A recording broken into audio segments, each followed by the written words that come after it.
Pakistan reiterates its appreciation to the International Law Commission for its work on this critical issue. Crimes against humanity are amongst the most egregious violations of human rights, unsettling the very conscience of the international community.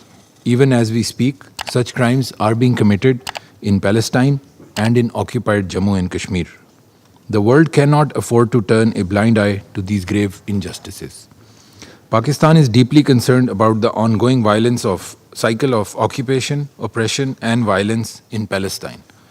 As we mark the dreadful one-year anniversary of Israel's genocidal war against the Palestinian people, the humanitarian crisis in Gaza continues to worsen. This tragic situation is a direct result of over 7 decades of illegal Israeli occupation and disregard for international law, including General Assembly and UN Security Council resolutions affirming the Palestinian people's right to self-determination. These inhumane actions by Israeli occupation forces are not only unacceptable, but also constitute war crimes and crimes against humanity and a plausible genocide as ruled by the International Court of Justice. In line with the recent General Assembly resolution on implementing the ICJ's advisory opinion, Israel must immediately and unconditionally withdraw from all occupied Palestinian territories, end its unlawful policies and make reparations for the damages caused, and ensure the Palestinian people can exercise their right to self-determination without hindrance. Madam Chair, the need for global cooperation to eliminate impunity and secure justice for victims of crime against humanity cannot be emphasized enough. In this context, the Commission's draft articles and commentaries serve as crucial instruments for enhancing accountability by providing practical and insightful guidance to states. While these draft ILC articles represent a significant starting point, it is still premature to reach definitive conclusions regarding their substance and structure. The discussions held during the resumed 77th and 78th sessions of the 6th Committee have been invaluable in advancing the ongoing dialogue surrounding the content of these draft articles. Pakistan has shared detailed comments on the draft articles during the discussions in the resumed sessions. Madam Chair, in the past sessions, numerous delegations have persistently voiced concerns related to the content of the draft articles, most notably draft Articles 7, 9, and 10, which are grounded in a broad interpretation of the universal jurisdiction doctrine, have raised serious concerns. This doctrine is a subject on which the committee has yet to reach consensus. The preamble, as well, draws inspiration from the Rome Statute of the International Criminal Court.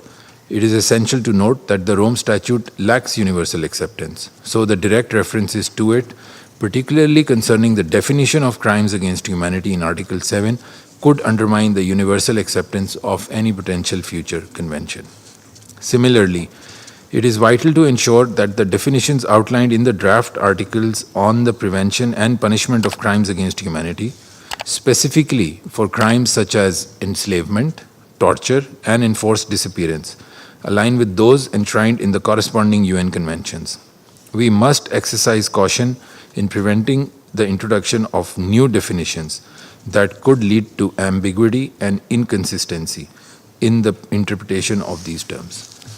Madam Chair, considering the variety of perspectives, it is evident that additional time is still required for all delegations to meticulously examine the draft articles and confirm their compatibility with their respective national constitutions and laws. In order to harmonize differing perspectives, it is judicious to persist with the discussions in the framework of the 6th Committee that can foster the development of consensus. Additionally, this approach stands as the most effective way to ensure that any forthcoming convention is widely embraced by the international community. This includes those states not currently party to the Rome Statute of the ICC. Madam Chair, in conclusion, my delegation is convinced that the draft articles should continue to be subjected to thorough discussions and evaluation by member states in this committee. My delegation will constructively engage in discussions with other delegations on these significant matters surrounding the draft articles. This includes discussions on the further necessary steps to be taken concerning the articles. It is crucial to concentrate on legal matters, steer clear of politicization and selectivity, and establish an objective and sound framework that addresses the issue of accountability and impunity for crimes against humanity.